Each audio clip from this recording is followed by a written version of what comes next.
हम विदेश में रहते हैं, अगर वहां पर किसी का अंतिम समय हो, ऐसे में हम यहाँ से क्या ले जाएं जिससे मरने वाले की सदगति हो? कान में नाम सुना दो उसको और ले जाने की जरूरत है। महाराज जी यहाँ कहते हैं जैसे रज होती है, जैसे यहाँ का जैसे जल, वो पास है कि नहीं है? आप किसी को देखा कि मृत्यु को प्राप्त हो रहा है तो राधा राधा राधा राधा, राम राम राम राम, कृष्ण कृष्ण कृष्ण कृष्ण, भगवान नाम सुना दीजिए, निश्चित उसका परम मंगल हो जाए। वैसे तो जैसे रज है, चरणामृत है ठाकुर जी का, तुलसी दल है, ये चीज़ें पवा देने से अगर वो जीवित है, मरने जा रहा है और उसको चरणामृत पवा दिया जाए, तुलसी दल पवा दिया जाए, वृंदावन की रजमुख में जरा से डाल के लगा दिया जाए, उसका परम मंगल हो जाए। पर ये सामग्री यदि ना हो अपने पास और कोई मरता नजर आए तो उसके कान में भगवान का नाम सुना देने से उसका परम मंगल हो जाएगा। जैसे इधर से लेके जा सकते हैं उधर तो रख सकते हैं। हाँ बिल्कुल ले जा सकते हैं, ले जा सकते हैं। मर्जी, जो पहली बार श्री वृंदावन धाम आए वो किन किन बातों का ध्यान रखे? वैसे पहली बार हो चाहे बार बार हो, सबसे पहली बात यहाँ पापाचरण नहीं होना चाहिए। भगवान का धाम है, चाहे आप 2-3 दिन के लिए आवें तो पहला बात ब्रह्मचर्य धारण करें, यहाँ पाप न करें। धाम में पापाचरण का दूसरा हिस्सा मदिरा या कोई भी व्यसन न करें। धाम में झूठ न बोलें, धाम में अपवित्रता न फैलावें, धाम में किसी के दोष दर्शन न करें, धाम में किसी की निंदा न करें। मौन रहकर नाम जप करते हुए चाहे 2 दिन रुको चाहे 3 दिन रुको, नाम जप करते हुए समय व्यतीत करें। हो सके तो परिक्रमा लगाओ वृंदावन की, बिहारी जी, राधा वल्लभ, राधा रमन, रंगनाथ जी, निधिवन राज जी, सेवा कुंज, ऐसे पैरों को दौड़ाओ, नंगे पैर दौड़ो, दर्शन करो इन सब के। यमुना किनारे बैठो, थोड़ी देर कीर्तन करो, थोड़ी देर नाम जप करो, ये मंगल कार्य करो। अपवित्र कार्य वृंदावन में मत करो, पाप कर्म वृंदावन में मत करो, तो तुम्हारा मंगल हो जाएगा। ऑफिस में रहते हैं, उसके बाद हमें कुछ ही समय मिलता है आराम का, सोने का, ऐसे में हम नाम जप कब और कैसे करें फिर? मतलब तो 14 घंटे ऑफिस में बराबर आप ऑफिस का काम तो नहीं करते रहते, किसी का भी हो, बराबर आप लगे तो नहीं रहते, समय रहता है। तो बीच में जो आपको खाली समय मिले उस समय आप राधा राधा राधा राधा काउंटर रख लीजिए, अंगूठी की तरह पहन लीजिए, जो लैपटॉप में या जो भी आपको जो भी कार्य मिला हो वो कार्य करते समय उस कार्य को कीजिए, शेष समय में नाम जप कीजिए। और जब आपका 14 घंटे का समय पूरा हो जाए तो 1 मिनट आँख मूंदिए, हाथ जोड़िए और हे भगवान करुणा में, ये जो हमारा 14 घंटे का समय था वो मैं आपको समर्पित करती हूँ, कृष्णार्पणमस्तु। आपका भजन बन गया।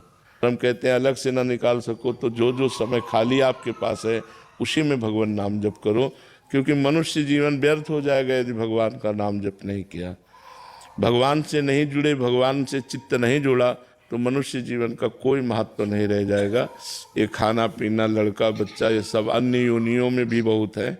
हर योनि में अपना बच्चा प्रकट करके बच्चे से प्यार करना, उसका पोषण करना, ये सब योनियों में है। निद्रा, भय, आहार, मैथुन, ये सब योनियों में है। मनुष्य योनि की एक ही श्रेष्ठता है कि वो भजन करके आवागमन से मुक्त हो जाए, भजन करे भगवान से प्रेम हो जाए, भजन करे मोक्ष प्राप्त हो जाए। इसी में मनुष्य जीवन की सार्थकता है। मर्जी, आध्यात्मिक पथ पर हमें शुरुआत कैसे करनी चाहिए? क्या आध्यात्मिक ज्ञान लेना चाहिए? गुरु चरणाश्रय, प्रारंभ यहीं से होता है। प्रथम भगति संतन कर संगा, संतों का संग करे, गुरुदेव के चरणों का आश्रय ले और उनके द्वारा बताए हुए मार्ग पर चलें, नाम जप करें। गुरुदेव जो नाम जप देते हैं, मंत्र देते हैं, उसका खूब जप करें। सबसे पहला मार्ग है भगवान का नाम जप करना, गुरुदेव की शरण होना, उनके बताए हुए मार्ग से चलना। अगर हम नाम जप नहीं करेंगे तो गुरुदेव की शरणागति का कोई महत्व नहीं रहा। गुरुदेव की शरणागति का महत्व है नाम जप करना अधिक से अधिक। हम सबसे प्रार्थना करते हैं अगर आप छोड़ सको तो शराब पीना, मांस खाना, पराई स्त्री से व्यभिचार करना, दूसरे का धन हड़पना, ये बातें छोड़ दो और नाम जप करो तो तुम्हारा मनुष्य जीवन इस लोक और परलोक दोनों जगह आनंदित रहेगा। इशलोक और परलोक दोनों जगह तुम्हारी उन्नति होगी। तुम्हारा कोई बाल बांका नहीं कर सकता यदि तुम हमारी ये बात मान लो। लेकिन कलिकाल है, लोग बहुत कम अच्छी बातें स्वीकार करते हैं, बुरी बातें बहुत जल्दी स्वीकार कर लेते हैं। लेकिन फिर भी काफ़ी परिवर्तन है। लोग आकर के बताते हैं कि हम छोड़ दिए हैं। काफ़ी परिवर्तन है समाज में। जो सत्संग सुनते हैं उनसे काफ़ी सुधार हुआ है। सत्संग से काफ़ी सुधार होता है। हमें कई लोग आके यहाँ बताते हैं कि पहले खाते पीते थे अब छोड़ दिए, तो काफ़ी सुधार होता है। यदि हम सत्संग सुने, साधु संग करें तो काफ़ी सुधार हो जाएगा। महाराज जी, आपका एक और प्रश्न है कि प्रेम और करुणा का क्या महत्व है महाराज जी? प्रेम और करुणा यही तो जीवन का सार है। पर यहाँ संसार में कहीं प्रेम नहीं है। यहाँ मोह है, यहाँ आसक्ति है, यहाँ राग है। हृदय से कैसे स्वीकार करें किसको? प्रेम और करुणा को? नाम जप। प्रेम मूल या नाम है। हम जो हर उत्तर नाम से देते हैं ना, क्योंकि नाम में ये सब कुछ छुपा हुआ है। जितना नाम जप करोगे तो हृदय में प्रेम भगवान के प्रति प्रकट होगा। इन शरीरों के प्रति प्रेम नहीं होता, उसे मोह कहते हैं। इन शरीरों से प्रेम नहीं होता।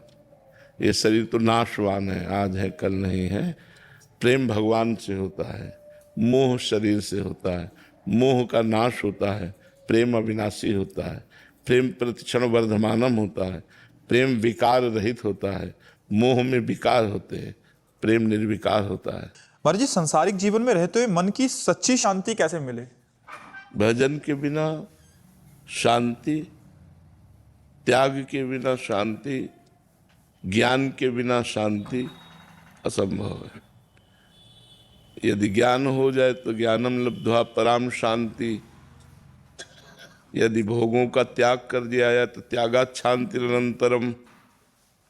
और यदि श्रद्धा से भजा जाए तो प्रथम हृदय श्रद्धा जो करे तो उसको शांति। भगवान के भजन से शांति, उत्तम ज्ञान से शांति, भोगों के त्याग से शांति। अब 3 बातों में तुम चयन करो, कैसे शांति प्राप्त करना चाहते हो। न रुपये में शांति है, न अच्छे मकान में शांति है, न रिश्ते नातों में शांति है, न किसी पद प्रतिष्ठा में शांति है। कहीं शांति है भगवान के नाम जप में है, या विशुद्ध ज्ञान प्राप्त हो जाए तो है, या भोगों से पूर्ण त्याग हो जाए तो त्यागात् शांतिरनंतरम। भोगों के त्याग से शांति का प्रादुर्भाव हो जाता है। क्योंकि संसार में जितने भोग भोगे जाते हैं सब दुख योनया है। दुख प्रदान, परिणाम में दुख प्रदान करने वाले हैं। प्रारंभ में सुखद लगते हैं, तो यदि प्रारंभ में सुखद लगते हैं, परिणाम में इनका विष है। यदि तज्ञे अमृतोपमम परिणामे विस्मृ तत्सुखम राजसम स्मृतम। ये रजोगुणी बार बार जन्म मरण के चक्र में फंसाने वाले भोग हैं। इनमें शांति कहाँ है? तो इसलिए नाम जप करो और धर्म में जीवन व्यतीत करो। जो धर्म में जीवन व्यतीत करता है, भगवान का नाम जप करता है, परोपकार करता है, उसका हृदय शांत हो जाता है, उसका जीवन शांतिमय हो जाता है। तो शांति चाहिए तो शांति के मार्ग में चलना पड़ेगा। अब अशांति के मार्ग में चल कर शांति प्राप्त करना तो बड़ा कठिन है। इसलिए नाम जप करो। महाराज जी, हमेशा मन में नेगेटिव बात ही पहले क्यों आती है? मतलब हम पॉजिटिविटी क्यों नहीं लेके आ सकते उसको? हृदय हमारा जब अपवित्र होता है तो नकारात्मक सोचें फेंकता है, और जब पवित्र होता है तो सकारात्मक सोचें। तो हमें नाम जप के द्वारा, शास्त्र स्वाध्याय के द्वारा, तीर्थ अवगाहन के द्वारा, संत समागम के द्वारा अपने हृदय को पवित्र करना चाहिए, जिससे हमारा हृदय सकारात्मक सोच वाला हो जाए। यदि सकारात्मक सोच वाला हो गया तो भारी से भारी दुख और विपत्ति में भी हम उसे सह करके आनंद पूर्वक पार कर सकते हैं। और अगर नकारात्मक सोच रहा तो सुख सुविधा में भी वो नकारात्मक सोच लाकर हमें दुख दुविधा में फंसा देगा। भारी चिंता, भारी शोक, कहीं ऐसा ना हो जाए, ऐसा हुआ तो कहीं ऐसा ना हो जाए। वो इतने निगेटिव सोच डाल देता है कि आदमी सुख सुविधा में है, कोई समस्या नहीं, फिर भी वो समस्याओं में फंसा रहता है आंतरिक। और इतना समस्या बढ़ जाती है जब हमारे पाप बढ़ जाते हैं। देखो, आदमी को एक रास्ता नजर आता है। कितने लोग हैं जो अपने आप को नष्ट कर देते हैं। ये नकारात्मक सोच का परिणाम है।